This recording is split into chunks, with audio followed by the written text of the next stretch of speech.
Well, what's up, everybody? Welcome to another episode of All Out War. I am Turner, and I am joined via the internet with Rosie. What's up, Rosie? Hey, what's up, man? You surviving this corona craziness?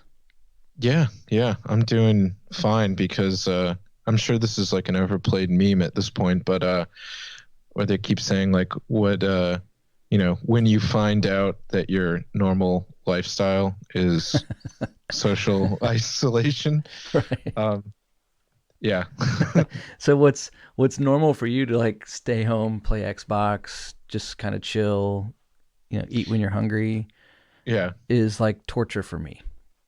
right. Yeah. Well, the other thing is I've probably been getting out a lot more than you have as well. Like I've been hanging out with I've not been social distancing at all. Oh I've been no. hanging out with a lot of friends, the same ones, so it's not like Are any of uh them like dry cough, fever, no, showing the symptoms? no, No? no. Okay. Yeah. And it's not that many. I mean, I don't have that many friends, so it's like the same it's like the same two people. Two or three people.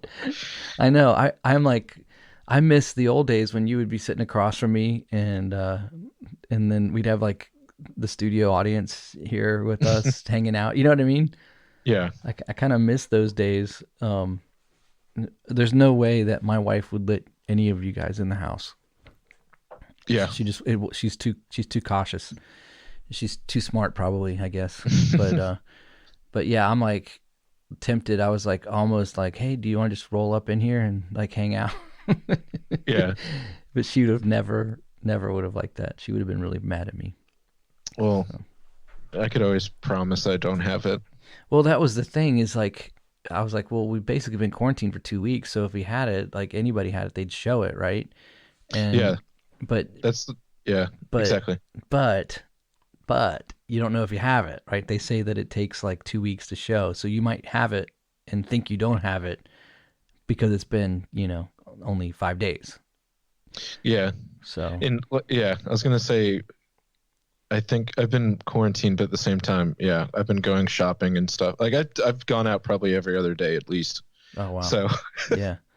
We did the grocery store this morning at like 8 o'clock, yeah, and it was pretty sparse there. There wasn't a lot of people there, but there was still like pseudo empty shelves. Like there was no toilet paper, no paper towels. yeah, The meat was about 50%, and at 8 in the morning, which means they must have stocked it last night or something. yeah. People are just getting there probably as soon as it opens and running straight back. Yeah, it's crazy. But anyways, yeah. So, but we're all pretty healthy. Is everyone healthy at your place? Oh yeah, yeah, That's cool. yeah. And we've been going out on walks and stuff like that.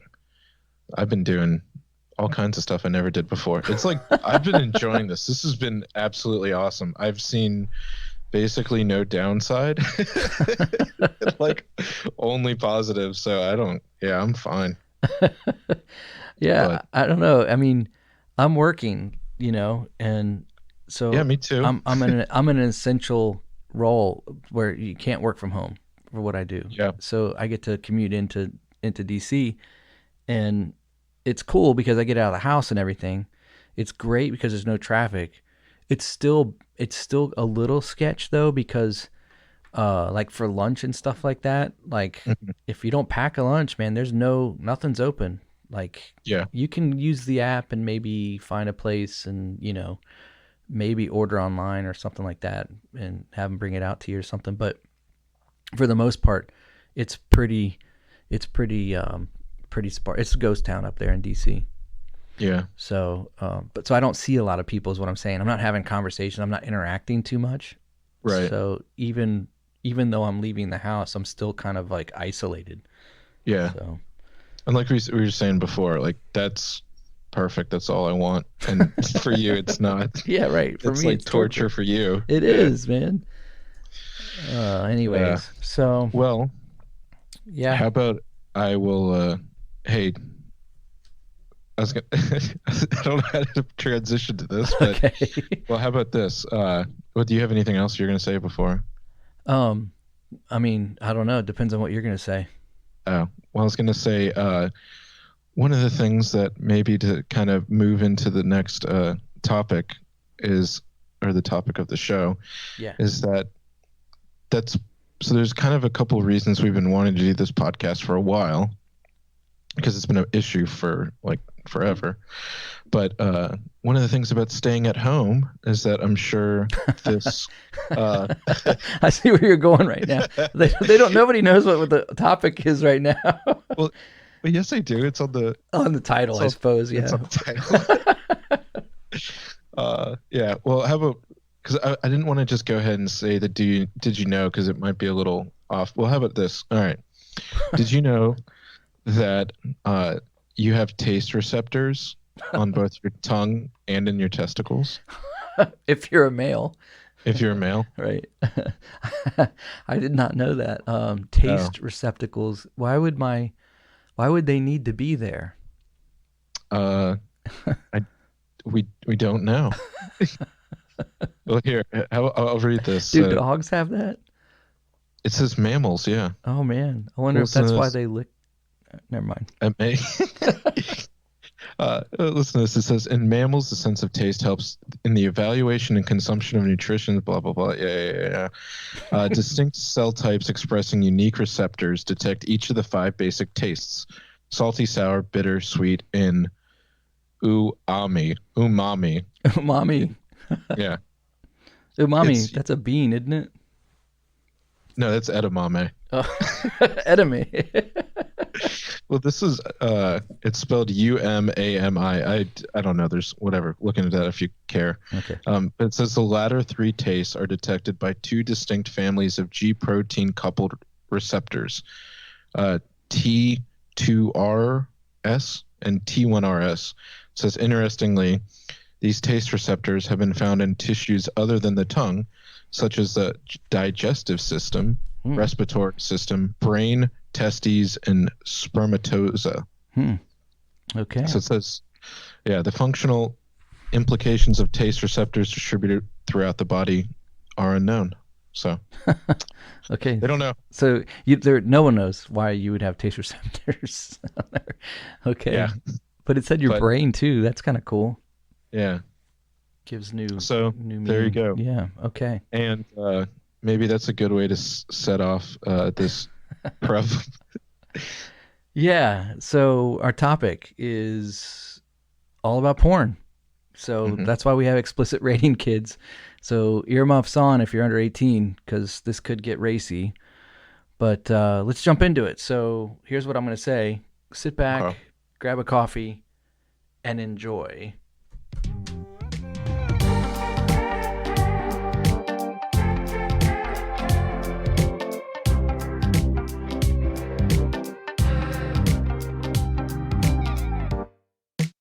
You're listening to the All Out War podcast. Yes, you are. All right, buddy. I should have played "Let's Get It On." You know, that old From that Adam old, Carolla. huh?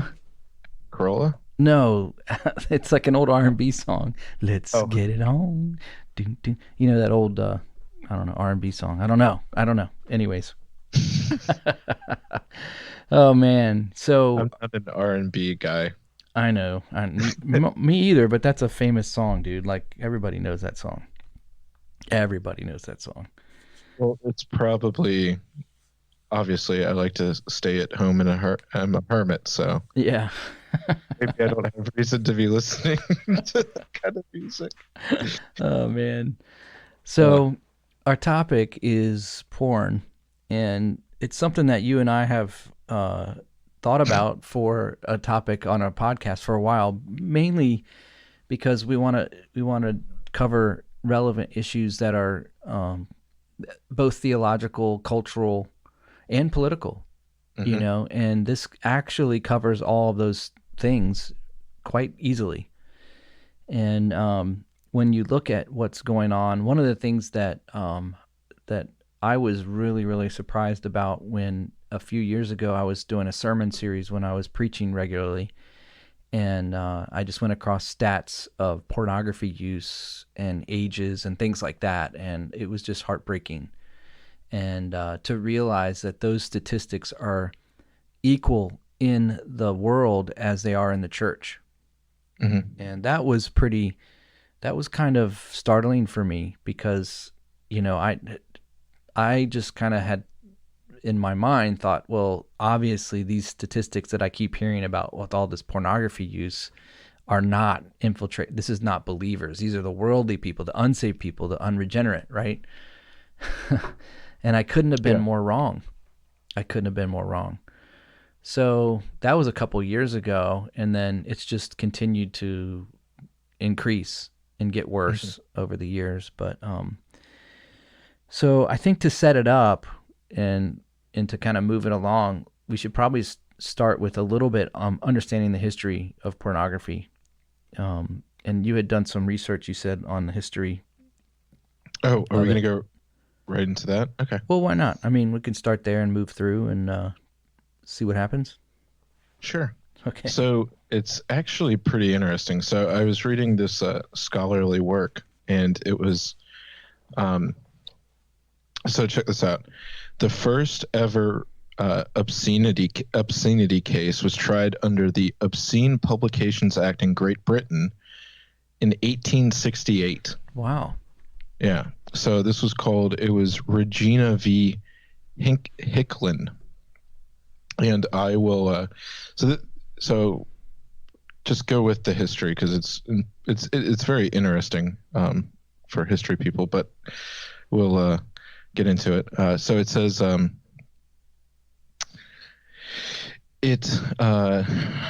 named for Benjamin Hicklin, the 19th century court recorder in London, England. The Hicklin test is an obscenity standard that originated in an English case. In Regina v. Hicklin, 1868, Lord Chief Justice Alexander Cockburn, writing for the... I'm so sorry. I'm so juvenile. What was the Chief Justice's name? Did you notice that I didn't laugh at that because I'm a mature person, and you're like half my age and you're not laughing. I'm so bad. Well, I was preparing myself also for it. Okay, I'm sorry. Go ahead. Chief Justice Cockburn. Yeah. Okay. Said he supplied a broad definition of obscenity based on the ascertaining, and this is a quote, whether the tendency of the matter is to deprave and corrupt those whose minds are open to such immoral influences, and into whose hands a publication of this sort may fall. So it's really interesting, and the reason this is important is because basically, and this is where it started. So this was, it said basically it was in England. They didn't have the First Amendment or Bill of Rights or anything like that. So it wouldn't apply when it came over here, but it said American courts adopted the Hicklin test in applying the Federal Anti-Obscenity Act of 1873, also called the Comstock Act, and subsequent state anti-obscenity statute modeled on the federal act.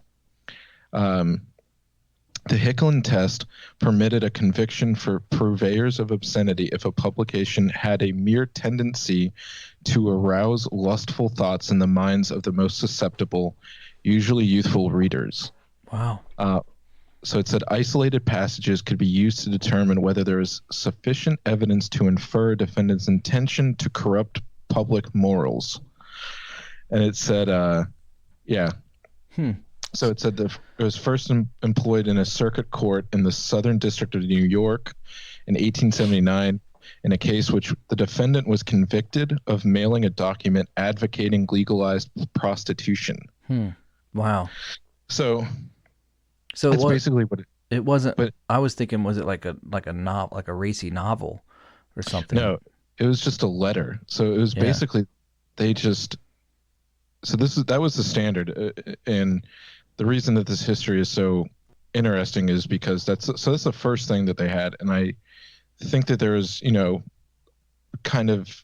there's stuff up in the air, like obscenity change, all this kind of stuff. Yeah, yeah. But there wasn't really pornography back in the day, like stuff like that.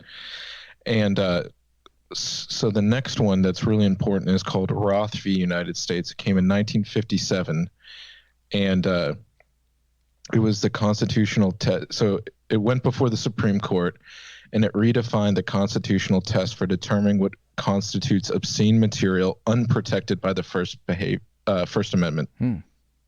So this is the thing that basically, so the guy ran a literary business in New York City, was convicted of sending obscene, lewd, lascivious, or filthy materials through the mail for advertising and selling a publication that contained literary erotica and nude photography. So more modern style. Exactly. Yeah. And but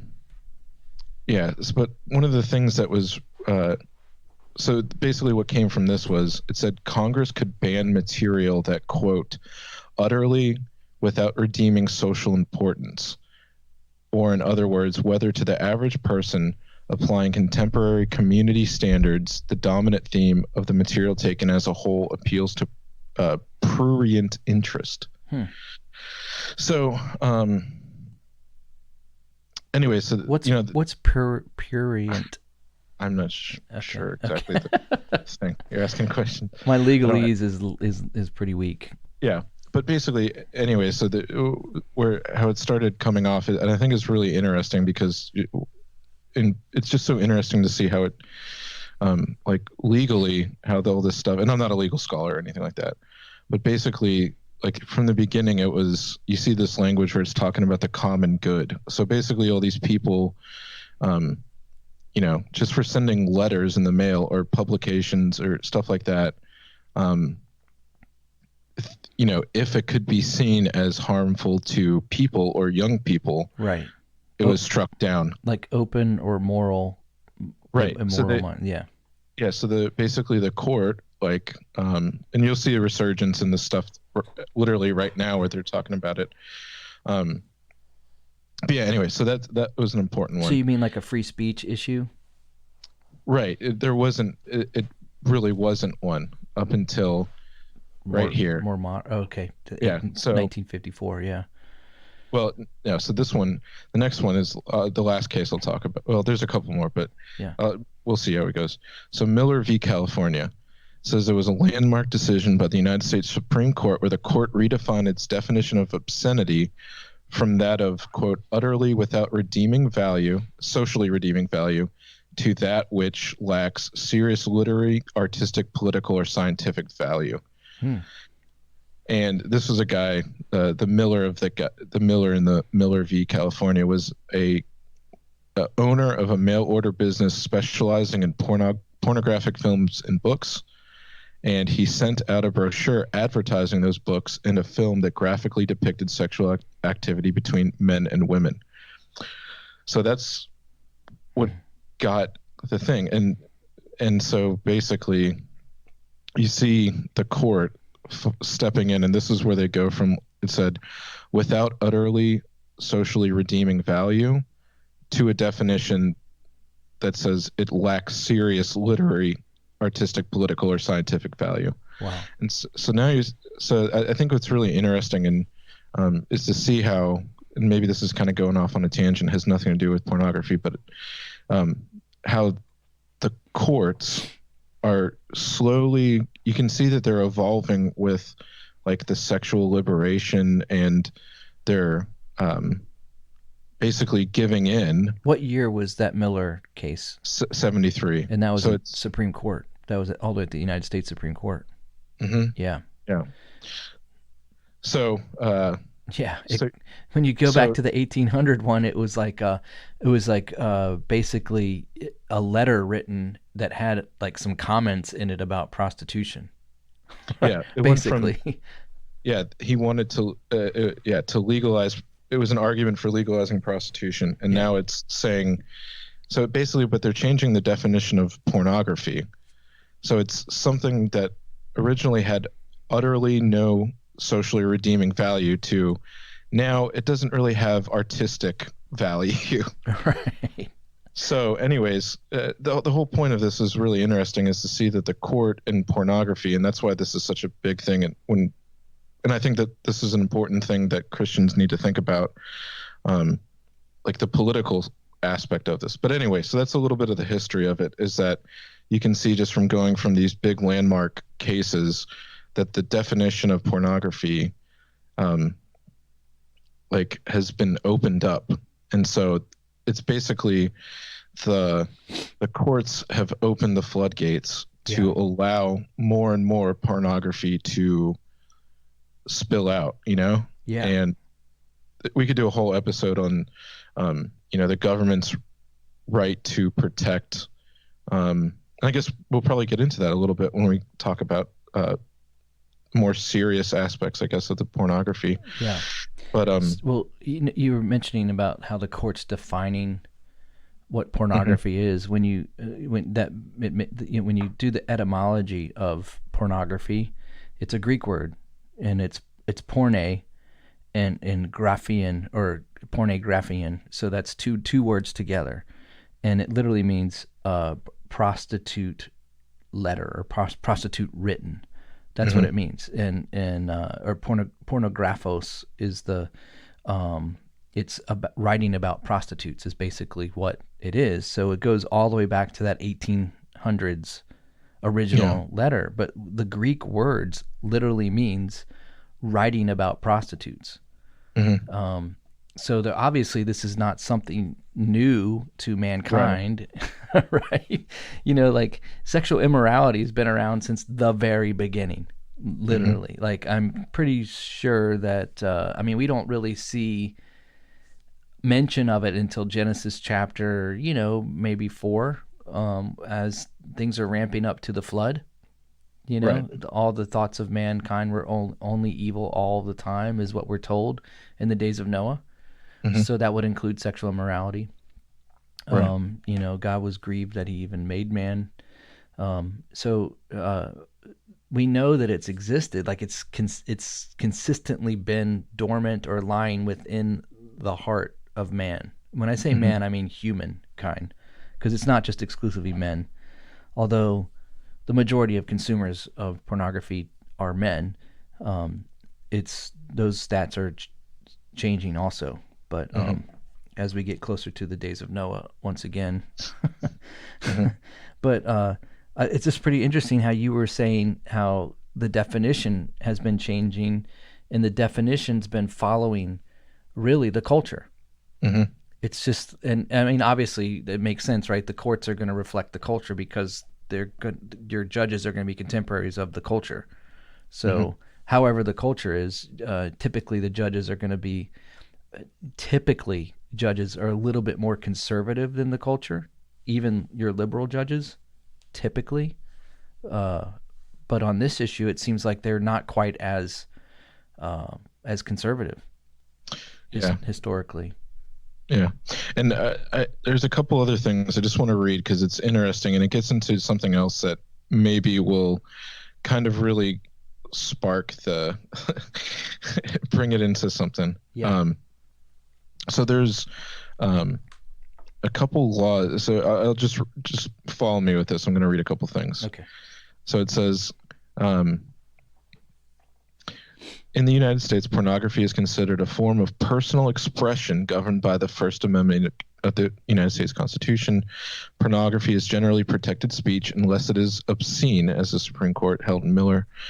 It says child pornography is also not protected by the First Amendment, but importantly for different reasons. In 1982, the Supreme Court held in New York v. Ferber that child pornography, even if not obscene, is not protective speech. It said the court gave a number of justifications why child pornography should not be protected, including that the government has a compelling interest in safeguarding the physical and psychological well-being of minors. So that's good. Yeah. So they do have some of this stuff. So I don't want to just slam the courts, even though I like it. But there's a lot of problems. Right. But so here's another thing that I think is just really interesting, and then we can give up on this kind of stuff. But it's just I think it's very interesting. It brings up some other questions. It says simulated pornography, because I think this is, we talk about AI and all this stuff and looking to the future, and I think that this is important because when we get into the stuff about why pornography is bad on its own, like aside from all this stuff, there's people out there that, you'll hear these arguments about simulated pornography or VR with these heads, like all this stuff. Yeah. So I just think The since we AI, kind of talk, man. we talk about weird stuff, is there's actually laws around this, which is interesting. It says, so simulated child pornography was made illegal with the Child Pornography Prevention Act of 1996. In 2002, the Supreme Court of the United States, in Ashcroft v. Free Speech Coalition, held that the relevant portions of the CPPA were unconstitutional because they prevented lawful speech. Referring to Ferber, the one that we talked about previously with the child pornography, it says the court stated that the CPPA prohibits speech that records no crime and creates no victims by its production. Virtual child pornography is not intrinsically related to the sexual abuse of children. So they overturned the Child Pornography Prevention Act. Wow. Because the Supreme Court said that there's no children that are being harmed. And I will say that there's a good side of this, or I guess if you can say it. In response to the demise of the CPPA on April 30th, 2003, George W. Bush signed into law the PROTECT Act of 2003, and it criminalizes material that has I'm not going to read all this stuff, but it makes it illegal to do Virtual Child Pornography Act. And good. I will go ahead and say that Virginia in 2005 was the first one to actually arrest someone under that law. So, wow. Okay. I think I remember that, actually. Yeah, his name was Dwight Worley. Dwight. Yeah, he downloaded anime porn, child porn, at a library. Oh. So, so that's another first for Virginia. Shout out to our great state. Yeah.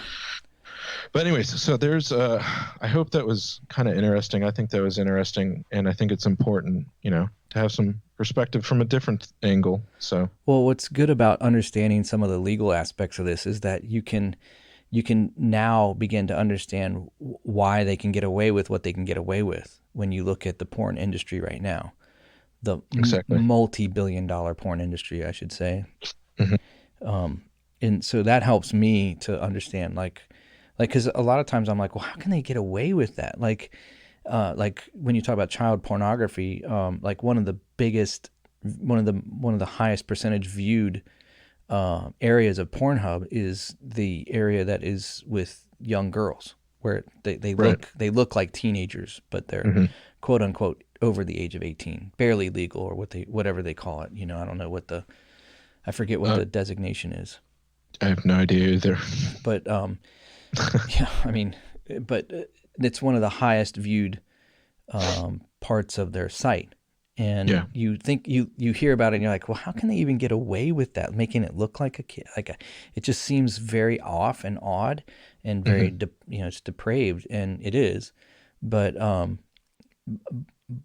glad that there are laws in place that can protect in the event if it's proven that it is a minor or that they're using a minor in some way. Yeah. Man. So. Wow.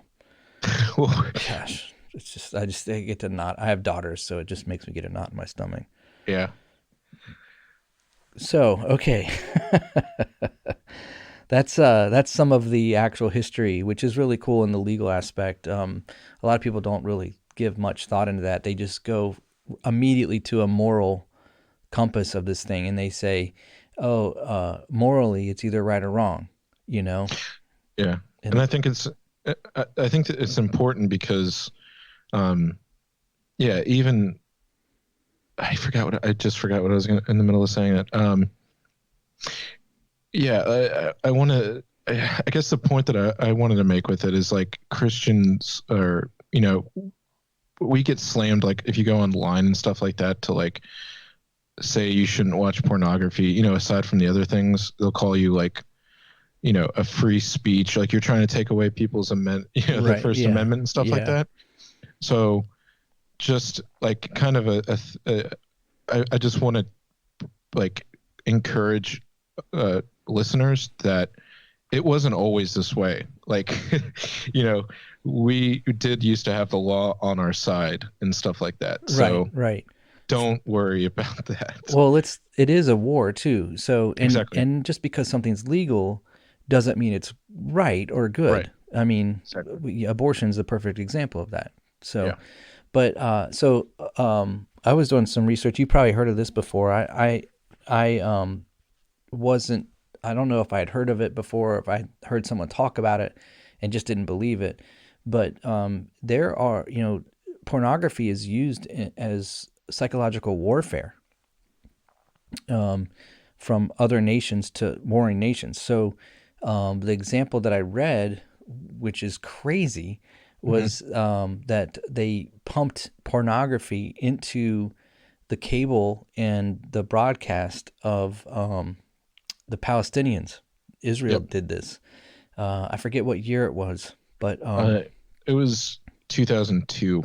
2002. Okay, Hmm. and they basically cut off all of their communication with the outside world, other than television, which was broadcasting pornography.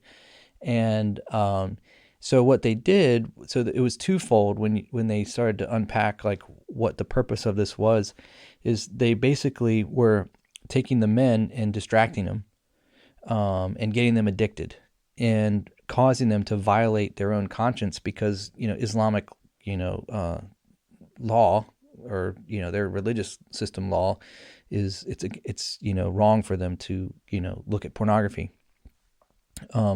So they were literally putting them face to face with something that would go against their religious, which obviously the Jews don't care too much about their the Muslims' religious stuff. But and the other side is that it would get them addicted, and then it would take away their drive a lot of times, because it would lead to masturbation, which leads to the use of the loss of testosterone because their levels would drop. And it just, from a mental psychological standpoint, it does a lot of damage and takes away the drive of a male. So they figured, well, look, this is it's a war for us, so we're gonna throw everything at them, and we're gonna use this in particular. Yeah. And I was going to say, it is interesting that during that time when they reinvaded, I guess not reinvaded, it's their land, Right. but they went back into Occupied they, their territory. and first they sent, it was a combination. It wasn't just the porn, this is even a little bit more diabolical, if you will, but they actually brought tanks and troops into Palestine. Hmm. So they basically forced everyone To stay home. into their homes, and then they took over these TV and radio channels and pumped hardcore pornography Gosh. into there. So they were, yeah, definitely used it as a weapon. So fast forward to 2020, and Italy is on lockdown, and what does Pornhub do? Oh, hey guys, guess what? Free porn. Since you're at home, locked up, and you can't leave. Did you see Yeah, that? I don't know if you saw that news yeah, report. yeah, Yeah. yeah. Pornhub's giving away free pornography to Italy for Hmm. to. Oh man, there's some people that would hear that and be like, "Yahoo!" And there's other people that have understand addictive behaviors and the end result, and realize how damaging that really is for a nation. You know, Hmm. already who's demoralized, like they're possibly hundreds of thousands, even millions of people have died. They're Hmm. demoralized. They're locked up in their houses, and that's going to be their cure. That's the fix. Let's watch Right. porn. Like, not that they chose to do that. That was a Pornhub thing that they decided to do. So, thanks, but no thanks, Pornhub, for all your help, right? Right? Exactly. Anyways, so it's like, it's used as warfare. And check this out. That's actually some, biblically, we were talking about Israel used it against the Palestinians. It was used against the Israelites in the Bible. And there's a story where Balaam and Balak, I don't know if you know the story, but they were passing through, the Israelites were passing through, and Balaam was hired by Balak to prophesy against Israel. And every time he'd open his mouth, and you guys remember Balaam's donkey and all that stuff, where the donkey talked to him and stuff, and Balaam was getting upset. But every time he would open his mouth to curse Israel, blessings would come out of his mouth. And so he wasn't able to curse them. And he tells Balak that, and Balak's like, well, I paid you all this money to curse them because you're this prophet, and whatever you say usually happens. And he says, well, I can't do it that way, but what I can do is I can give you this. And he basically gives him a plan to bring in these women from other tribes outside of Israel that worship other gods and pollute them from both from a national standpoint, from who they are as a people, to intermingle, which they were instructed not to do, and then to worship other gods, because they would introduce those gods through the relationships that they would have. And that was the sin of Balak. And it's actually mentioned, that sin is mentioned again in the New Testament later on. So it's not, and so what do they introduce? They introduce sexual immorality into the people of God in that time in the Old Testament. And so now it's not anything new, right? So it's a warfare tactic to pull away from potential virility and strength and focus and ability, And so Satan uses it against the church, and it's used. We have this term soy boy, right? All these weak-willed, supposed men, and they're given to addictions to pornography and masturbation, and they don't have strong wills, and they're, rubberbacks, what I like to joke around and call them. They can't stand for anything. So, anyways, I thought I'd mention that too. No, it's really. I think that's important. I just was thinking, there's nothing new under the sun. Right, exactly. So let me, you want me to go over some of these stats that I found? Sure. And then I've got some other stats as well, so we'll feed. Okay. So these are, when we talk about consuming pornography, there's some stats. There was extensive research done, and it was done through the National Center on Sexual Exploitation. And they have a 33-page document that you can find online if you Google that. And I summarized it down to about 20 points, and I'll just read a couple of them real quick. This is statistics, consumer statistics that just are crazy when you start to hear them. Number one, 64% of young people ages 13 to 24 actively seek out pornography weekly or more often. So more than half of the people, of our young people between ages 13 and 24. Teenage girls are significantly more likely to actively seek out pornography than women 25 years or above. A study of 14 to 19-year-olds found that females who consumed pornographic videos were at a significantly greater likelihood of being victims of sexual harassment or sexual assault. So what you have to do is you have to think about that, why that particular statement matters so much. A 14 to 19-year-old female who regularly consumes pornography was at a significantly greater likelihood of being the victim of sexual harassment or sexual assault. Why would that be? Because it's changing her values and it's changing her thinking, and she's putting herself, or willing to put herself, in riskier situations, right? Or more permissive behavior. So that's basically what it's saying.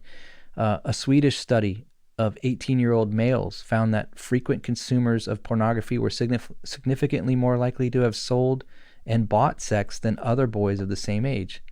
18-year-olds already using prostitution.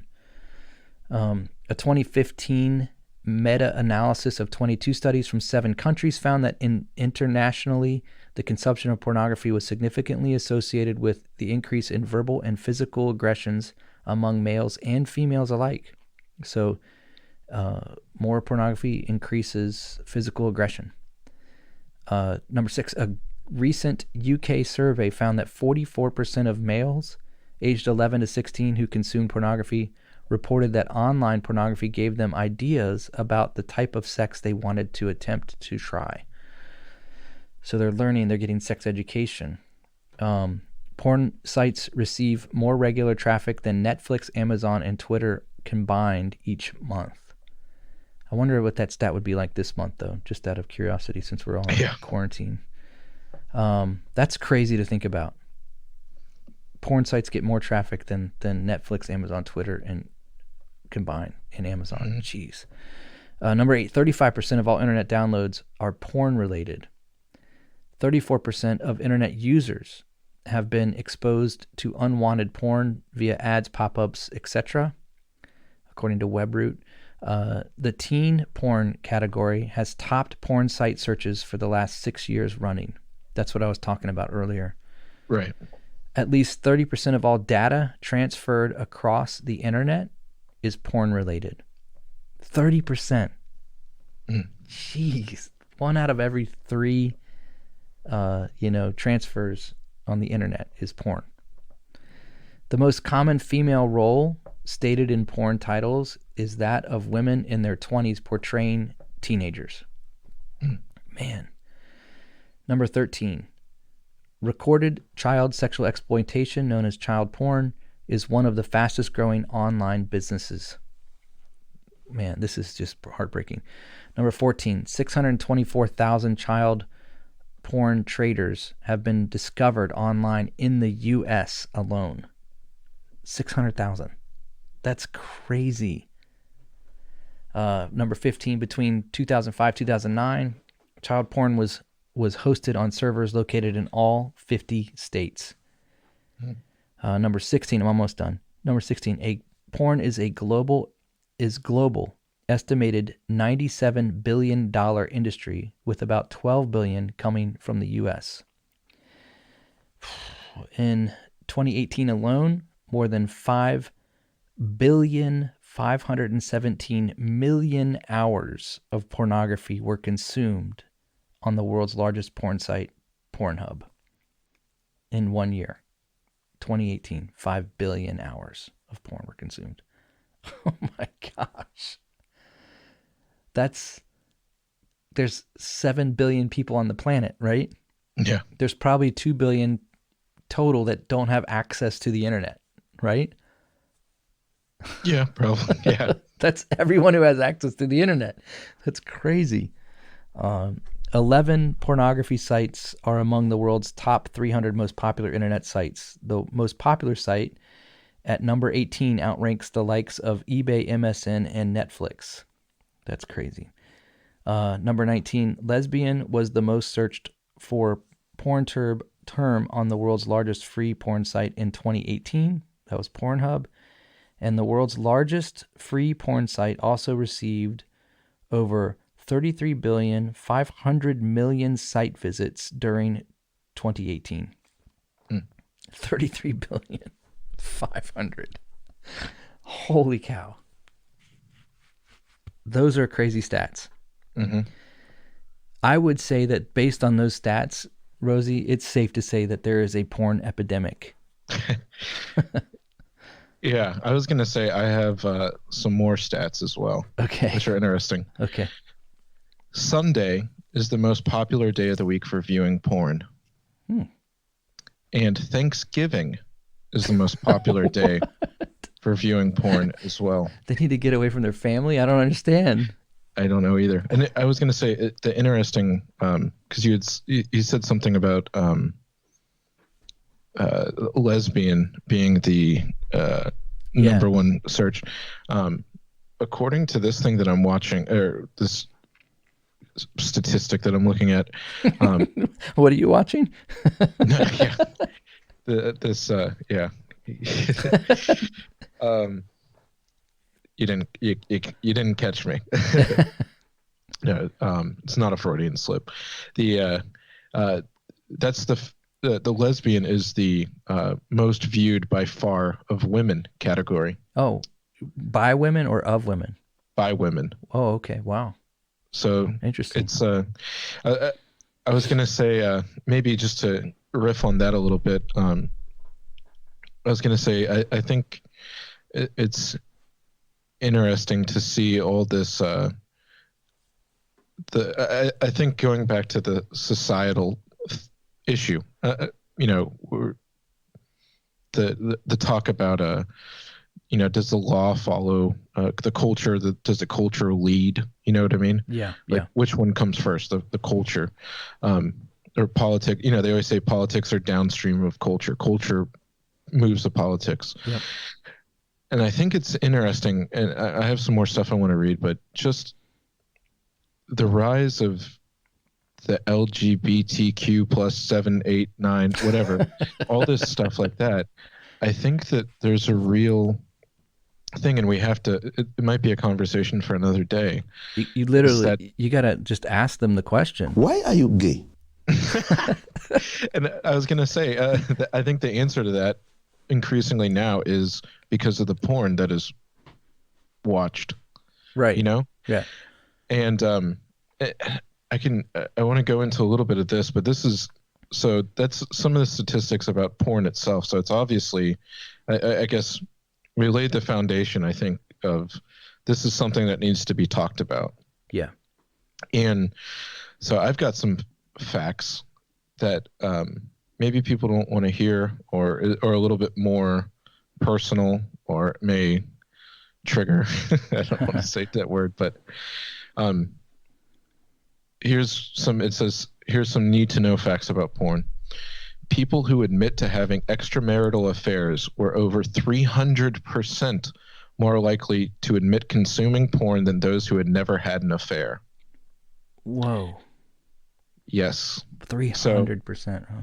And I don't think this one has it, but I remember reading something that it said, like recently, they published these statistics, and I don't want to. I have too many tabs open right now that I don't want to go opening a new one. But I think it was something insane. And someone, like, if you don't believe me, go fact check it. But I'm pretty sure it's around 75% of all cases of people getting divorced. Pornography was one of like the top 1 or 2 issues in causing divorce. Wouldn't surprise me. Like an addiction. It wasn't even that. It was just that it was. Yeah, I guess based on. Yeah, I was gonna say the definition of addiction. But yeah, it was quoted as one of the top like 1 or 2 problems in 75% of all marriages going up for divorce. Wow, man. So it says though many people use porn to quote unquote relax or relieve stress, it can cause more mental health issues in both men and women. According to the study, these include anxiety, depression, insecurity, and body image issues, to name a few. Men who view pornography are more likely to suffer from erectile dysfunction than men who do not consume pornography. Yeah.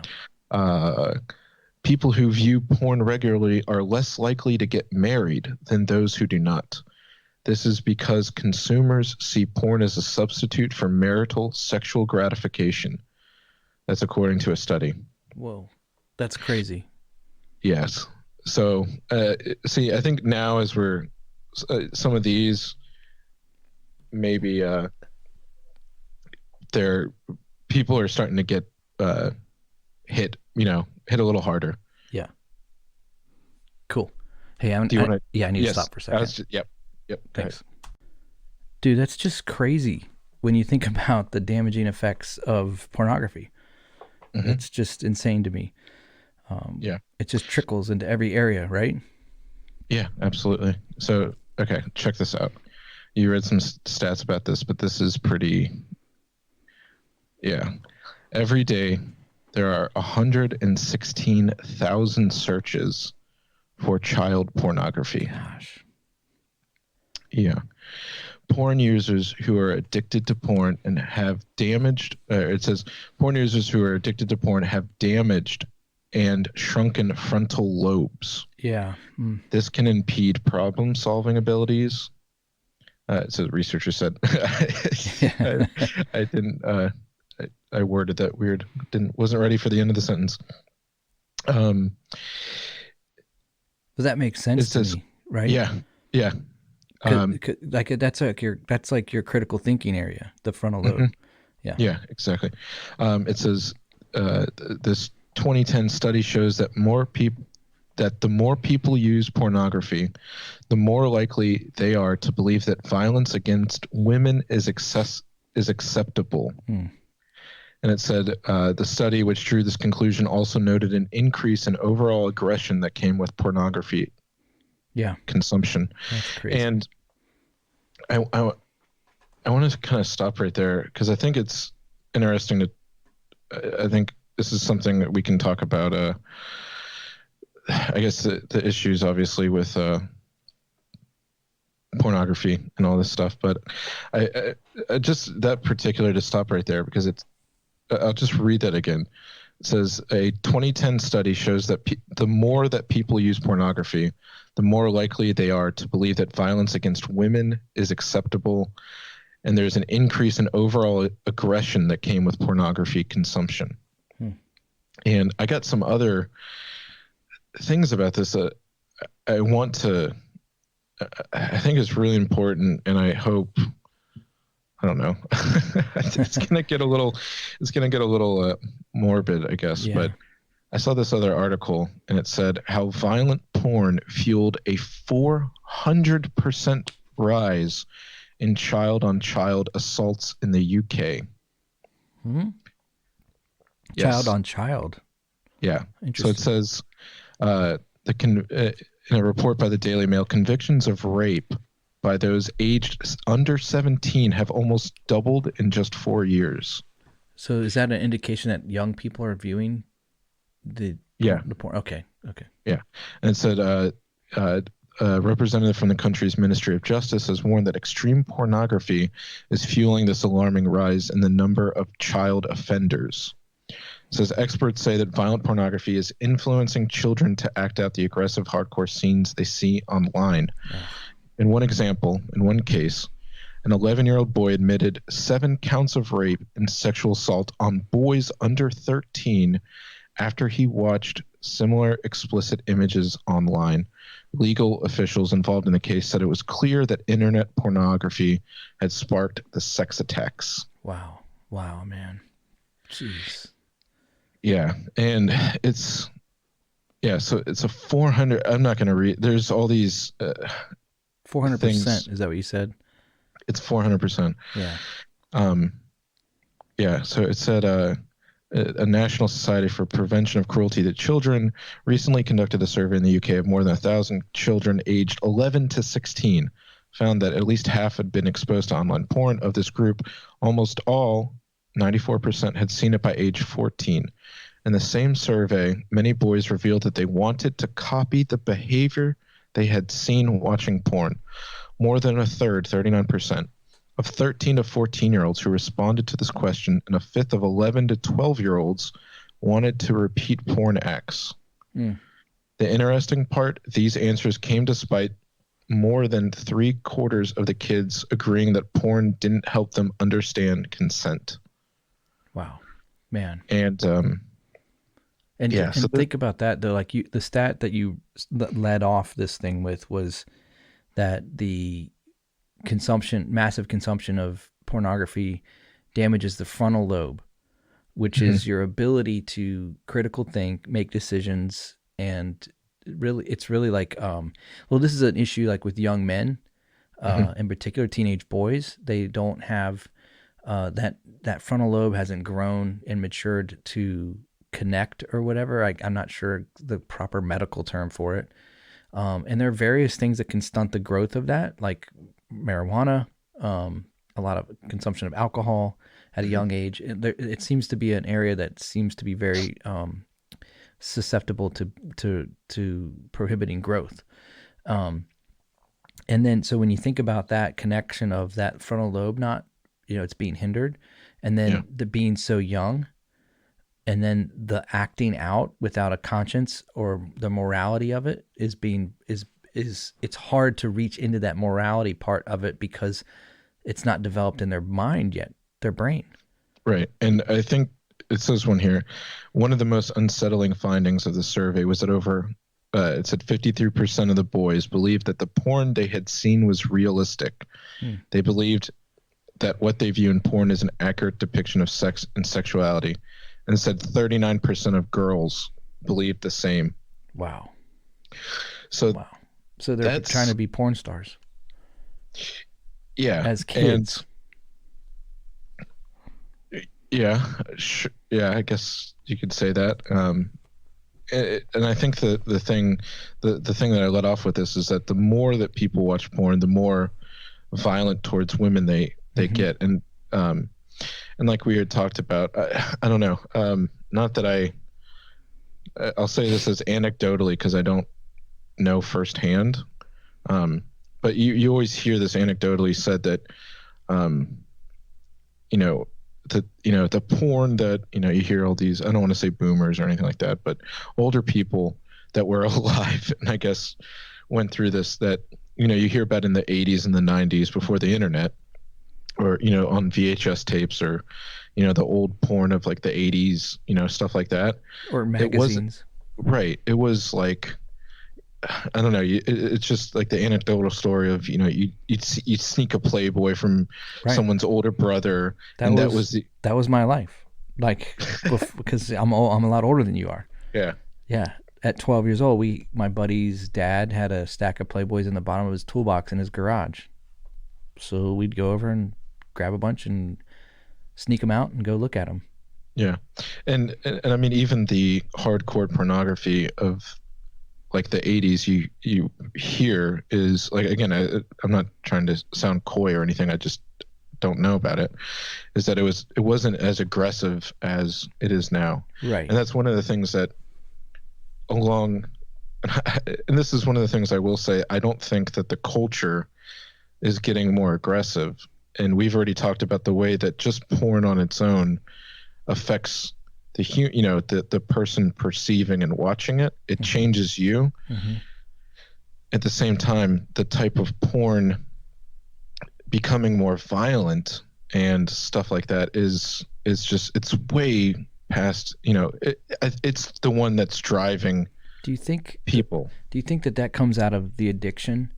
So like the more that you watch, like the less impact it has, so you have to kind of step it up a little bit. I was going to say that I have some stuff about that too, and one of the reasons why I want to get back because there's some other interesting stuff, but it is interesting that I think I know that there's a bunch of, so chemically a lot of the stuff in your brain when they talk about addiction, you have different drugs and different things affect, and again, I'm not a doctor, I just have read some stuff, is that there's neurotransmitters in the brain that get released. Yeah. The dopamine, norepinephrine, serotonin levels. Serotonin. Yeah. I think there's 4 or 5 different ones in the brain, and there's a bunch that get rewarded because just basic biology of the brain is, I can say basic, is your brain rewards good behavior with things that, with like a shot of dopamine, and it feels good. Like a drug like ecstasy, the way that it works is it completely dumps all of the, I can't remember which one I think it might be dopamine, and it literally depletes all of the brain's dopamine at once. And so Jeez. then afterward, yeah, so that's why you feel so good because Ecstasy, right? it's an ecstasy. And so it dumps all this stuff. In the same way, um, the brain does that when you have an orgasm. Uh, and typically, like, that's supposed to happen. There are other aspects of just feeling good. Right. When you get the drug, there's, bonding that happens, I guess, in a normal, loving biblical marriage, the way that not porn, sex is supposed to work is that those, obviously you can speak more to this than I'm not married, that the thing they help bond with a specific, dude, your wife. sex is healing in a marriage. Yeah. It brings you into one, becoming one. Right. Yeah. When it's done right, Yeah. Yeah. Yeah. So like the ideal, so that's why the brain does that, is it's supposed to, you feel love for your wife or your husband, and they feel the same way. That's how the bodies are supposed to work. Right. That they both are releasing these things that make you actually feel love, Mm-hmm. like not just in a spiritual sense.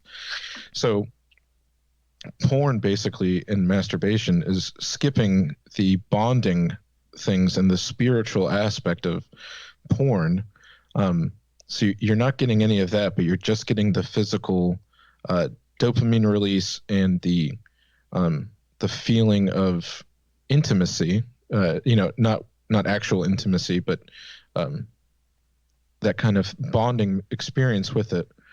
It comes through your brain, so it releases these things, and the brain.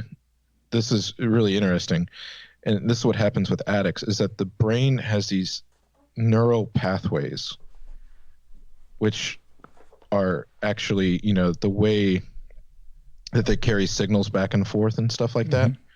So that the brain, when you're learning a skill, your brain eventually figures it out, and it is able to pump chemicals in different ways and change pathways and change how the brain functions. And again, I'm not a scientist. This is an idiot's way of trying to explain it. But the consumption of porn literally rewires these neural pathways in the brain in the same way that like doing heroin does, because like for the first time you do heroin, I mean, the first time someone does heroin, they don't have that receptor that the brain doesn't know how to it's foreign. It's foreign, right? And then after the thing is laid, the groundwork is laid. So anyway, it creates that's how the path. brain works. Right. Yeah. And so as people start to watch pornography, the brain starts rewiring these pleasure centers in order to pump out these chemicals, and it literally rewires the brain. The brain is different, and it functions differently than it would before looking at porn. And it takes a long time of abstinence to have the brain. The great thing about the brain is that it can kind of clear itself out, and it can heal and heal itself. But it takes away. It takes time to do that. And one of the reasons I think, like what you're getting at with they call it tolerances. Like the basically, if you drink beer every night, and you are, there's a certain, a weight to alcohol thing percentage of someone's body. Everyone's different, how you absorb alcohol and stuff like that on a physical level. But eventually you're going to need more and more beer to reach the same level, because your brain becomes used to it. Those neural pathways are already wired. And so you build up a tolerance. Right. And so that's why if you consistently do it, you consistently need more. And so the same way with the porn is that the sexual tastes, you need more and more extreme stuff as those neural pathways are laid, in order to get the same level of, I guess, gratification. And so that's why you see all these people start reaching out to more and more extreme stuff or taboo stuff and all that kind of stuff. And so that's how you get to this violent pornography, is that, you know, if you think about someone, and the average person or child starts watching it at 14, by the time they're 18, you know, if they're watching it every day and, you know, masturbating, the tolerance is built, you know, fairly quickly. Yeah. And right, so by the time they're 18, they need really aggressive stuff or stuff that they never, you know, thought about. And I think it's, I don't know how to properly phrase this, but, and I don't want to say this by letting people off the hook, because I'm not going to I don't intend to do that, but there's like stuff where, you read, I've read about stuff, or I've heard stories, or have known people that know people that hear this stuff, is that, you know, people that eventually wind up looking at child pornography or stuff like this, or these people that get, you know, in trouble for their stuff, they always say, like, it didn't start out that way. Right. And I think that's the point I'm trying to say. They're I'm pretty not far to, down the path, is what you're saying. Right. Of And the addiction. if you know, how did it start off? I would imagine a good number of them say, oh, it was just normal, you know, I was looking at normal vanilla stuff, and then eventually it wasn't enough, and I started looking at that, and then it's new and exciting, and I get more dopamine, and that's what happens. Yeah. So yeah, addiction's a tricky thing, man, and it's super subtle. Yeah. And so I want to kind of, this is, I have this other article where it talks about, so since we're talking about this escalation and all this stuff, there's a couple different things that happen with perpetrators of sexual abuse, the guys that actually are aggressive, and this is how porn affects them. So I'm going to read one, then read how the porn affects it. So hostile masculinity says men who have hostile masculinity characteristics tend to be angry towards women and or distrust women, and they have a desire to dominate and control women. They're likely to believe rape myths, especially rape myths about women's sexual behaviors and desires. And it says, porn routinely promotes characteristics of hostile masculinity, including depictions of men being angry at women and men seeking revenge on women through painful, unwanted, or humiliating sexual acts. Pornography frequently promotes, it says traditional gender norms, but that's, you know, yeah. Pornography, including the belief that men should be aggressive and dominant while women should be passive and compliant. It seems likely that if men constantly receive these messages about how men and women are supposed to behave, they will be influenced by this. It says research about perpetrators reveals that some men view rape as a way to punish women for being assertive, being opinionated, or acting in ways that do not match stereotypical feminine behaviors. So another thing that these similar, whatever, it says a belief in rape myths. Yeah. Rape myths are attitudes or beliefs that are generally false but are widely and persistently held, and that they serve to deny and justify male sexual aggression towards women. And this is saying examples are when women say no, they secretly mean yes. Women who dress provocatively, flirt, or drink want to have sex. This is a myth.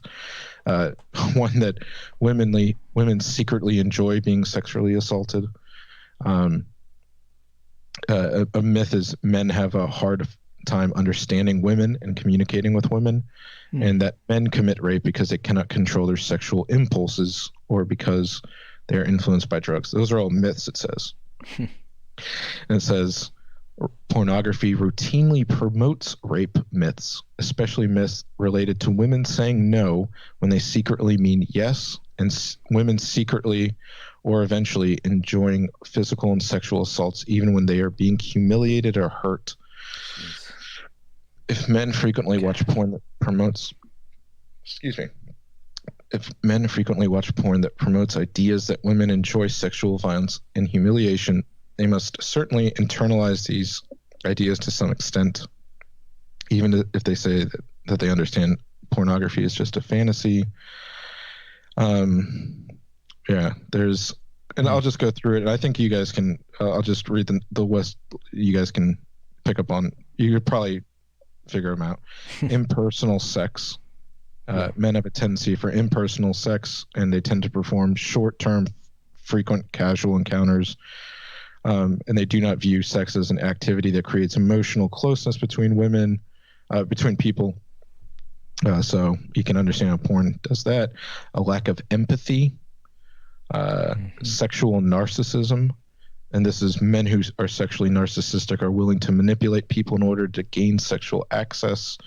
It's all about them. Obviously, porn, masturbation is the ultimate sexual narcissism, and it's this lack of emotional and social attachments. So that's all coming from the thing that I read about. All of that stuff increase, and obviously we're not here to say if you look at porn you're gonna go and become a rapist or anything like that, but this is the stuff that the porn really messes with you. And I just thought it was really interesting that there is a connection between rapists and stuff like that and pornography. And I have this. I hope people aren't getting too bored of this, but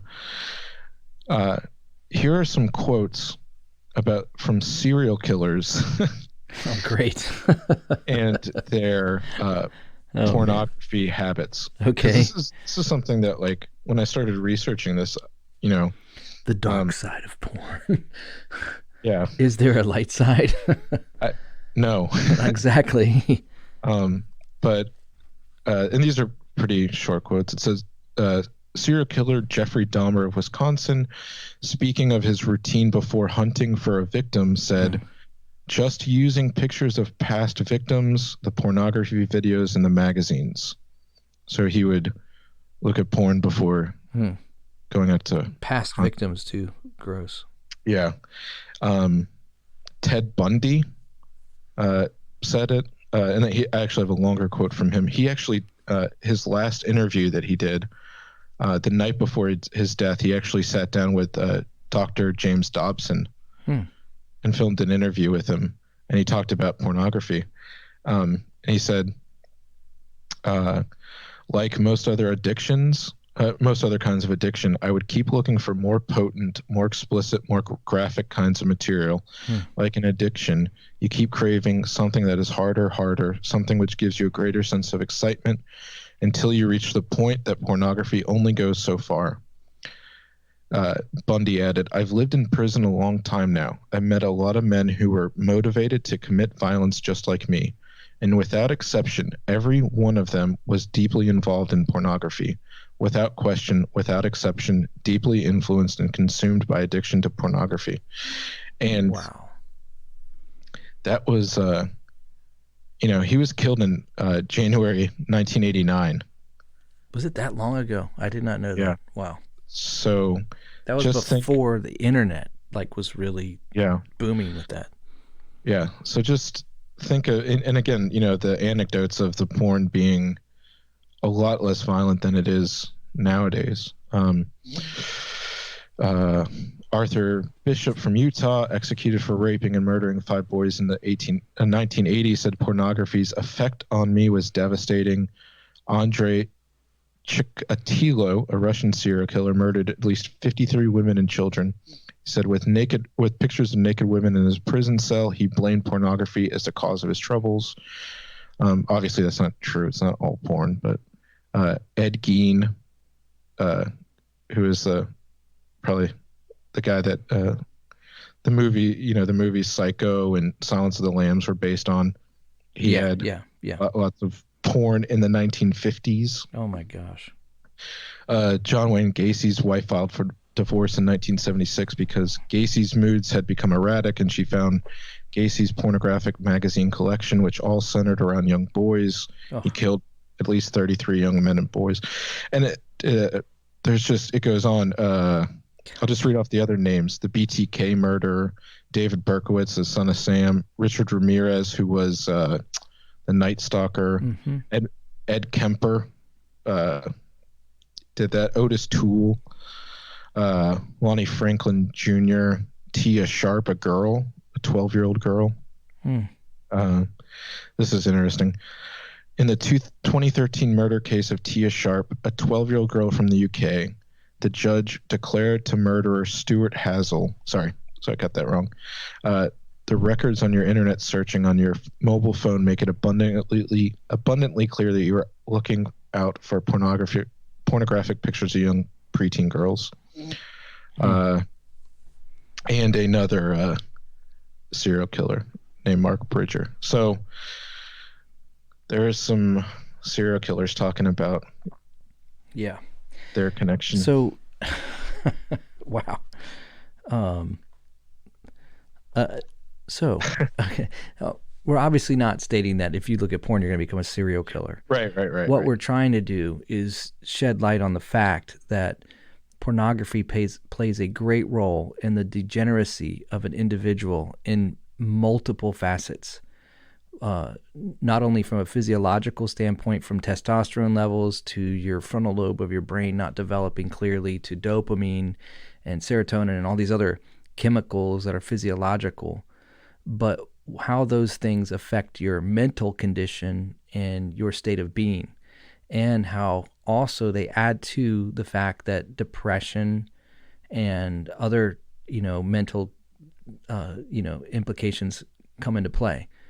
For instance, I know that that they say that people that regularly view pornography also struggle with addiction, with depression, and they're tying that in with what you were talking about earlier. With when you get this dopamine dump, and you get that reward from looking at it, then there's no connection. It's not the payout the way that it was designed by our creator to be. The creator had designed it that it would be a very deep, intimate connection with another human being. And it would lend itself to, it would actually be useful for connecting with that individual, in particular, biblically, your spouse. But when you view pornography, you not only do you shortcut that out of there, but you also shortcut all the other things that come with a relationship that are healthy, like the dating and the interacting and, the sex in a really healthy relationship, marriage in particular, is really, that's the, the pardon the pun, but that's the cherry on top, and what it does is it creates an addiction in a young mind, in a young person that is very demanding, and it brings them into a place that just demoralizes them as an individual, and it just takes away so much of their life. I think it's worse than some drug addictions, to be honest with you. I think the long-term effects are like, we still don't know how this is going to play out, because the first generation to be raised with cell phones is, I think, a little bit younger than you are. So we don't know, because we do know that the average age of exposure is like 12 years old now, even younger, probably 9 years old. So. Yeah. And I want to read, I have this interesting thing that, I don't know. I don't know how to set this up, but I tweeted this out like a year ago, or a couple of years ago. I was looking for this, and I basically said, when the elites want you to do something, it's usually like a bad thing. Right. So I found this. I think it's really interesting. It ties in with what you said.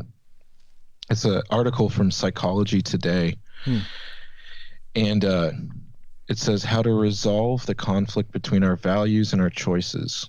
And it's talking about all these ways to basically become more open-minded and all this stuff. And one of the 6 ways to develop the title changed. The 6 ways to develop sexual integrity. So to develop sexual integrity, And the number three is watch more porn. So listen to what and psychology is overwhelmingly is very, very, very left wing. Pro porn, Like huh? pro porn. I mean, even from you go back to the guys, Carl Jung, Freud, the architects of modern Yeah. psychology. Carl Jung had tons of affairs and was, sleeping with all his clients, his female clients and stuff like that. But He also had a dream about a giant penis. Oh, I didn't know that. Yeah, a giant penis, a big black giant penis, like 6 feet tall. I didn't know that. Yeah, phallic, wow. Big phallic symbol. Yeah. Well, I did. You said, "Did you know?" I did not know that. There you go. You hit me with one. There you go. But so listen to this. An interesting effect happens as people watch pornography. They become more egalitarian and more supportive of women and men sharing roles and work. They become less accepted of gender-based discrimination. They also become more accepting of sexual diversity and less stigmatizing towards homosexuality. They become less religious and may even experience more crises of faith. So they're saying this as a good thing. This is a good thing. Oh my goodness. Enjoying porn leads to people changing their beliefs about sex and gender, and in some cases rejecting the dogmatically rigid sex gender values they were taught in church. It says our society is becoming less dogmatic about sex, more egalitarian, and more accepting of sexual diversity. Where our pain and struggles emerge from a conflict between these different sets of values, watching porn may in some cases lead to people being more accepting and less judgmental, both of themselves and others. So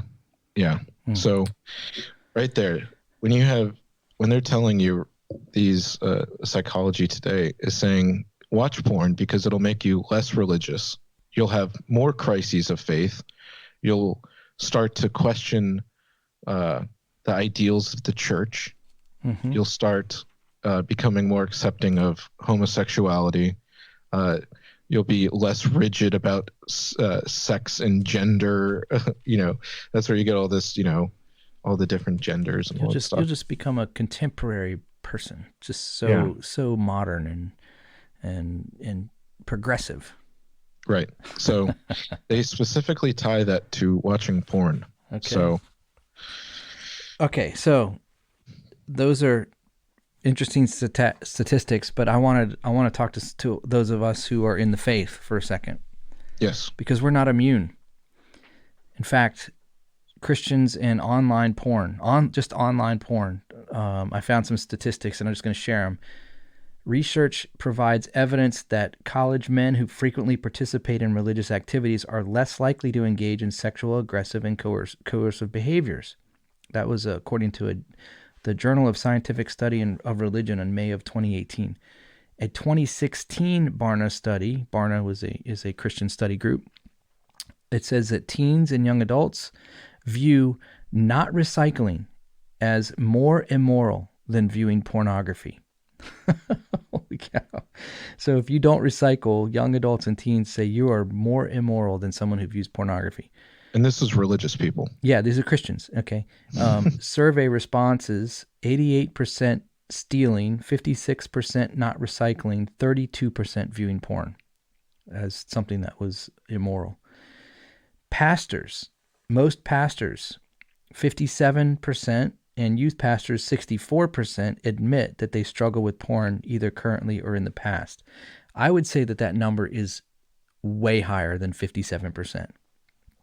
I don't know a living human male that doesn't struggle with pornography or lust once they've seen it.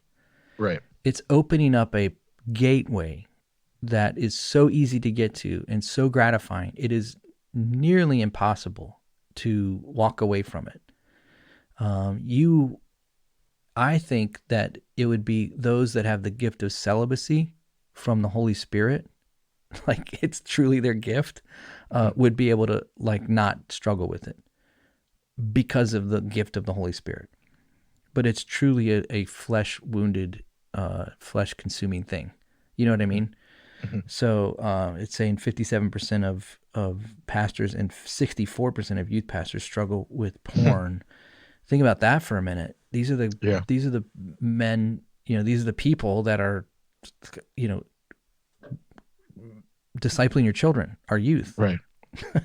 over 60% of them struggle with porn. Okay. What are they going to tell? Like, it's just really amazing to me. 41% of males practicing Christians and 13% of females practicing Christians ages 13 to 24 are actively seeking porn at least once or twice a month. 21% of Christian men, 2% of Christian women say they think they might be addicted to pornography or aren't sure if they are, compared to 10% and 4% of non-Christians, men and women. And then the last stat, 28% of Christian men and 11% of Christian women say they were first exposed to pornography before the age of 12, compared to 23% of non-Christian men and 24% of non-Christian women. So it is lower. It is a little better. The stats are a little better. But I think some of that is because of the way that the church has positioned itself against this thing. They shame people. There's been in the church, there's been a dramatic shaming of anyone. You go to a men's group and you might have someone that's willing to admit that they're addicted to porn or that they struggle with it or that it's causing negative, effects in their marriage or something like that. And you got guys around them that are like, oh man, we're praying for you. But secretly inside they're dealing with the same struggles, and they're just not willing to maybe admit it. I think it's much higher than what is being reported, honestly. Oh yeah. And that comes just from being 16 years in ministry.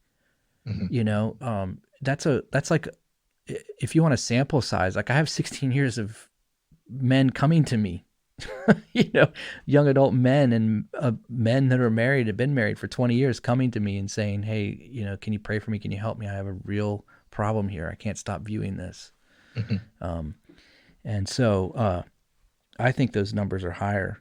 And that's in the church. That's for us that are filled with the Holy Spirit, that live, by faith, that know the Lord, that are called out, that's us. So I wanted to read a verse though, if I could. Yeah. It's a very common verse for this topic, but it's very applicable, and there's a lot of grace in it. So I just want to read it. It's 1 Corinthians 6, and it just says in verse 12, you say, I'm allowed to do anything, but not everything is good for you. And even though I am allowed to do anything, I must not become a slave to anything. You say food was made for the stomach, and the stomach for food. This is true, though someday God will do away with both of them. But you can't say that your bodies were made for sexual immorality. They were made for the Lord, and the Lord cares about our bodies. And God will raise us from the dead by his power, just as he raised our Lord Jesus from the dead. Don't you realize that your bodies are actually parts of Christ? Should a man take his body, which is a part of Christ, and join it to a prostitute? Never. And don't you realize that if a man joins himself to a prostitute, he becomes one body with her? For the scriptures say that the two are united into one, but the person who is joined to the Lord is one in spirit with him. So, and then he goes on to say, run from sexual sin. No other sin is so clearly affects our body as this one does, for sexual immorality is a sin against our own body. Don't you realize that your body is the temple of the Holy Spirit who lives in you and was given to you by God? You do not belong to yourself, for God bought you with a high price, so you must honor him with your body. Great verses. Just really good, solid verses. Flee it, run from it. You mentioned something that was interesting, that when someone is dealing with an addiction and they try and move away from it, there's a timeline that goes with that moving away, and an abstinence that will help repair and rewire their brains, and that craving addiction will begin to get weaker and weaker as the longer it goes on. And So that's where it's really good to have people around you, support you, to encourage you, that aren't going to judge you, that are going to, let you be transparent and hold you up, and maybe even check in on you and be like, hey, how'd you do this week? Yeah. And when you get the victory, they get the victory too, because they're walking with you. And so I think that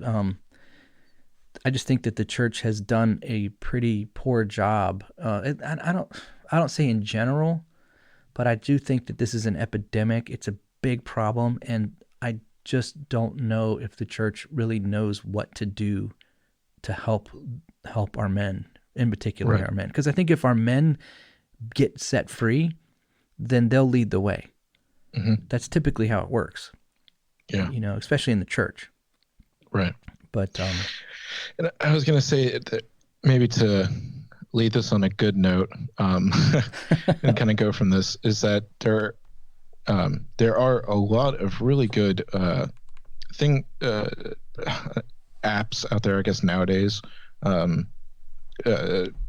products, services, software, yeah. that are specifically made for Christians, I guess, yeah, both men and women, that can do all this stuff. Nowadays it is, it's so much harder it's everywhere. Yeah. It's everywhere. But at the same time, there are things out there that make it easier to do. So, in a very, I like being very practical, is that there are tons of things out there. I think some of them may be free. All the ones I know of, I think you have to pay for very little. It's not very much. That do set up, blocks, and they send. I know there's one in particular that I've had friends do, and I've been, so basically it'll block. It's called Covenant Eyes. I know is one of them that'll block all that stuff. And the best thing about it is it holds you accountable, because it sends a list of all your search history to the person automatically, to an individual. Yeah. To an individual. So it keeps you thing. But at the same time, and I think it's really cool, is that in society, it's gone so far left and crazy, and sexual freedom, and of the 60s, and this free love and all that sexual immorality. Really, again, like the court, we can see how all of a sudden the culture changed the perception of the government and the laws. And because after in the 63, all of a sudden you have Roe v. Wade, abortion is made legal. All this stuff. So there's real world effects. And in the same way, I think now we're seeing a reversal of this stuff as people. I know a lot of men, they call it no-fap. It's this thing out there, this where a community, I guess is the best term, where guys hold themselves accountable, and like to other guys out there that really are that are trying to quit porn, and they do it successfully. And there's lots of people, tons of millions of people that have stopped watching porn, guys and girls that can do it, So it's not hopeless. I think a lot of it is pretty blackpilling, to you hear all this stuff about how terrible porn is, and you're like, but it's everywhere. There's hope. And I was gonna say, I don't want to write it off as so much. It's kind of easy, because it is a big deal. But say, like, God can deliver you from that. If you can, if we have the same spirit in us that raised Christ from the dead, it can help us stop looking at porn. Oh yeah. Oh, absolutely. So, I mean, I would say that's got to be your first resource that you tap into. Right. Exactly. Is the Lord, the Holy Spirit. And then surround yourself with, I need some digital oversight, and so I'm gonna have some accountability with, Covenant Eyes or whatever. There's multiple services, and then I'm also gonna have some real life people in my life that are gonna accept me, love me, and push me and point me towards what is right and holy. it's like a full circle. Like Yeah. a lot of, and what you're touching on is so important, Rosie, is that so many people try and fight this in the you know in by themselves, Shadows. Yeah. yeah, in the dark by themselves. And there's something incredibly freeing and powerful that happens when Christians reveal their sin to one another, and it loses its power over that individual. Hmm. It breaks it, really, in a huge way. When you try and fight it in the dark by yourself so no one will know, that's a pride thing, and it's the total opposite of what's required for repentance anyways, because humility is what's required. And I was gonna say it's like fighting in the dark. It's so funny because at the same time, it's like God can see everything. So Right. it's like you're never really in the dark, and most of the time, people, You can tell You can tell. if you're married, if you have community at all, like that you're transparent with, they can tell when things like this are in your life are active. I can tell when I meet with a guy, if I'm some kind of counseling or whatever, and we're in public at a coffee shop or whatever, I can tell where a person is spiritually in this part of their life just by observing them. When a hot chick walks in, Yeah. they'll look, or then they'll realize they're talking to me, and then they'll turn back or whatever. And I don't always judge based on that. Trust me, I don't, because I've been weak myself many times in my life. I have a hilarious story about my wife and I. It's not one of my favorite stories to tell, but it's real. It's what happened. Do you mind if I share it? Yeah, please. Okay. She's awesome. My wife's awesome. We went to a restaurant. This is, we had been married. My oldest, who's in her 20s now, she was probably like a baby.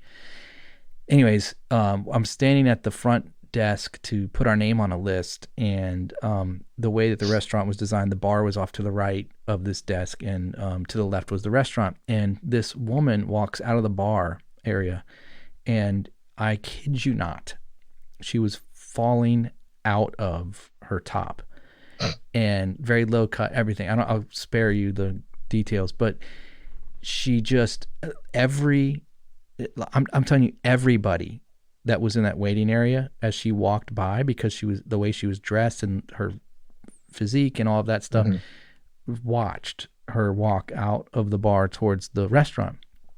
And I'm standing there at the desk, and of course she caught my eye. She's walking right in front of me, and as she's walking by, I'm following her. And as I get to my left, like I'm going from right to left, as I get to my left, my wife is right there, and she whispers in my ear, "Do you want me to take a picture?" Oh my gosh. Meow. You feel like the worst dude ever. You feel like the weakest man. Oh gosh. And the cool thing is that my wife doesn't live in a bubble. She knows that I'm a man. She knows that I'm attracted to her. She's gorgeous. So obviously gorgeous women are attractive, right? So she was very realistic about it, and she didn't take offense to it and didn't take it personal. Like, oh my gosh, he just looked at this stunning woman with 84 double D's or whatever they were, you know what I mean? Yeah. That were literally in front of his face. But this is what I guess the whole point of my story was that, like, you got to have people in your life that can actually know you and can walk with you through it. And that, but first, use the first resource that is the best, which is the resurrection power of Jesus. Get the Holy Spirit, man. Get on your knees, ask for forgiveness, ask to be cleansed, and then turn your heart towards him and ask for his power to enter into your life. It's amazing what God will do when a person humbles himself that way. It's amazing. And then share what you did with a close brother and say, look, man, I got on my knees today and repented from some sin that I've been, doing, and I need you to help me. Yeah. I've never, in that type of a humble, attitude towards it, I've never seen a mature Christian brother like forsake another Christian brother. Yeah. No, they link arms. And they're like, dude, I'm so glad you said that, man. I struggle too. Let's do this. Let's rock and roll, man. Let's get clean. Let's get fresh. No, wait, that's not the right word. Not get fresh. Let's get clean. Let's get strong. Yeah. Anyways, Amen. amen. I was going to say, I have a couple things that I want to finish this off with. Oh, okay. And then, no more serial killers, though? No. Well, okay. Are we past that part of the podcast? Yeah. Okay, good. Yeah. Thank you. Well, I do. Well, I want to leave you with some bad stuff and then some good stuff. Okay. All right. So I think it's really important to talk about because it's been in the news lately. Attacking. We talked about Pornhub, the site, the number one porn site. Yeah. I think online right now. Yeah. And they're calling it it's called Pornhub. I'm sorry. And there's been this huge. There's been a petition. I think over 500,000 people have signed it to shut it down. Wow. And that's because there have been numerous times. I'll read this one thing. Pornhub's official Twitter account admitted that they verified a 15-year-old girl who was trafficked and raped in 58 videos that were uploaded to the site. Jeez. And so I want to say, we talked about stuff about porn, and that maybe under the auspices of or the understanding that, these are professional, these are professional people. They're paying. Everything's consensual. You all right there, buddy? Yeah, my cat just snuck down and started jumping on me.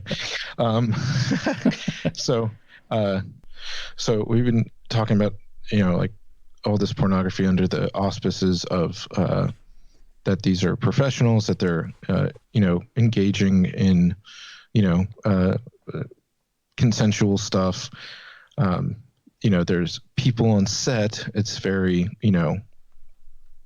I guess, above board and stuff like that, professional. At the same time, a lot of this stuff that I guess want to kind of scare people a little bit is that there is a lot of stuff on these websites that is child pornography that you may be watching, you don't know it. And it might be, there's literally just every day I'm seeing all this stuff of people finding out that their rape videos are being posted on there, and they're being monetized by Pornhub. So Pornhub's making money off this, and there's definitely a downside, a dark side. We talked about the child pornography and stuff. It's very real. It's out there, and if people keep watching, if there's no money to be made in it, then eventually these sites will close down and stuff like that. But I just wanted to, kind of very real that there's a lot of stuff out there is very evil. And that's a very, it's mind boggling that this stuff is out there, Yeah. So keep that in mind. And, if even for that, stop. But so I was going to say, here are some things I want to start. I'll end it with this, at least for me, is benefits for, this is coming from the male perspective of quitting porn. Okay. All right. So motivation comes back. Obviously, we talked about all of the way that the brain makes you depressed, messes with all your dopamine levels, stuff like that. Motivation comes back when you stop watching porn. Wow. It says your confidence is obviously going to come back because you're not going to have that same stuff, like you're not going to be, in the back of your mind, like, oh, do they know what I watched last night? Did they know, some people, this may sound kind of silly, but, do people know that I just did this a couple hours ago? The guilt, the shame. Right. You won't have that.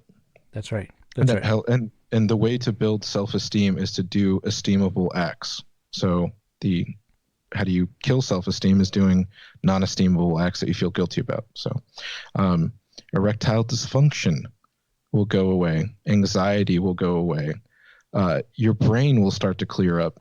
A lot of all that fog, sexual exhaustion makes you physically and mentally slower.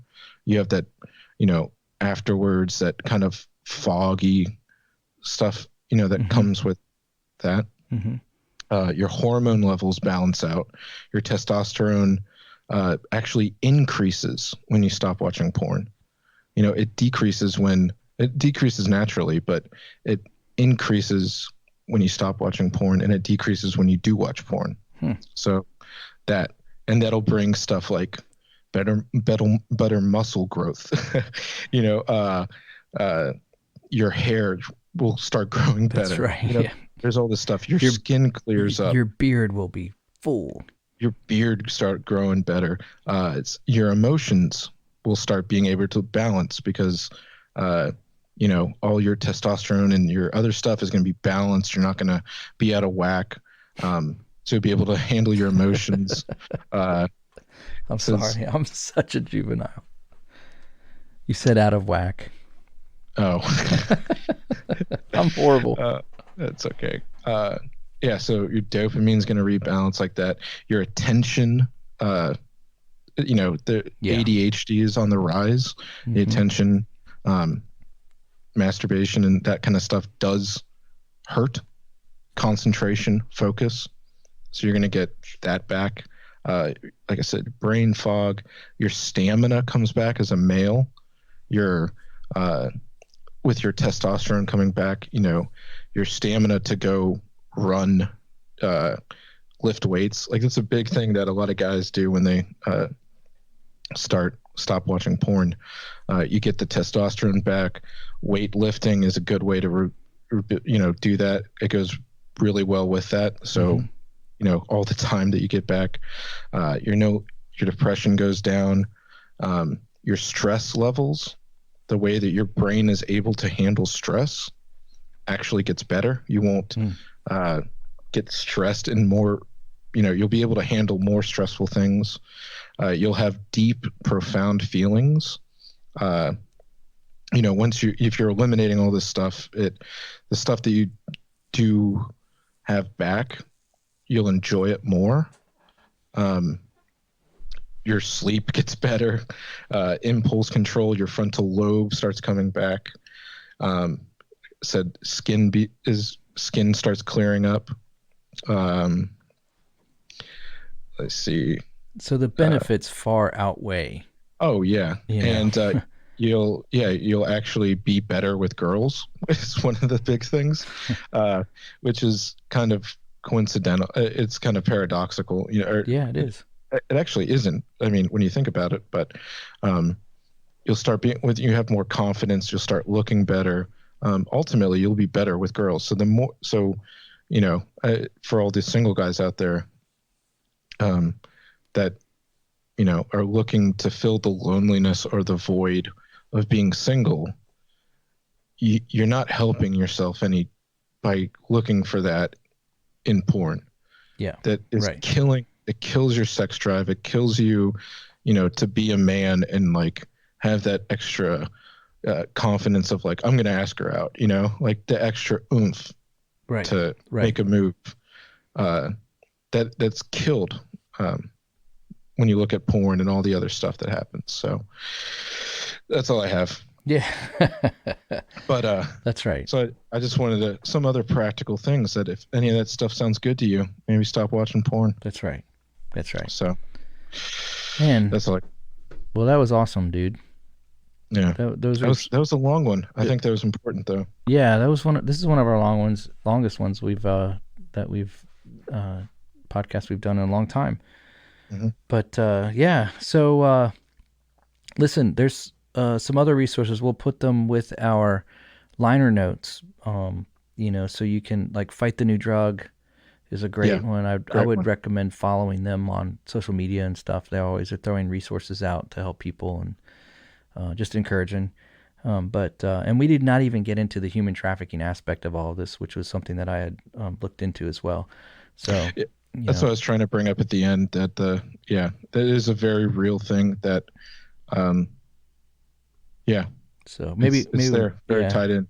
They're making money off of it. Yeah, It's a lot of, second only to drug trafficking. yeah. In terms Probably, of yeah. It's a lot actually. I would say probably drug trafficking is second to human sex trafficking. trafficking. Yeah. Well, just real quick, think about this. The cartels, what is more profitable for them? To sneak drugs across the border that they can sell once, Right. or sell a woman Right. that they can, it's sad to think about, but they can get her across the border really easy, and like hundreds, maybe even thousands of times they can use her. Yep. Just throw her away. It's just recyclable product, man. It's just horrible when a human being becomes a product like that. That's just not what we were designed for. No. Man. Well, and that, yeah. I was just going to say that wouldn't be there if there wasn't consumers. Right. So, supply drives demand. That's right. Yeah. And so let's do our part and stop being consumers and start helping other people get set free. Right. Amen. All right. Dude, it's been a good one. Yes. So the epidemic is real. We'll put some resources in the liner notes for you. And if you're struggling personally with this topic of an addiction to pornography, I want to encourage you to reach out to somebody, find someone to help you, and start with the Lord Jesus, and then move from there to some trusted people that can be around you to help you out. That's all I got to say about that. Yep. All right, man. Well, we will catch you guys next time on All Out War. And yes. What do you like to say? Stop watching porn. Stop watching porn. Okay, I think I say stay hydrated, but that works too. That too. See ya. Bye. Thanks for listening to the All Out War podcast today. We hope you enjoyed the episode, and we'll catch you next time.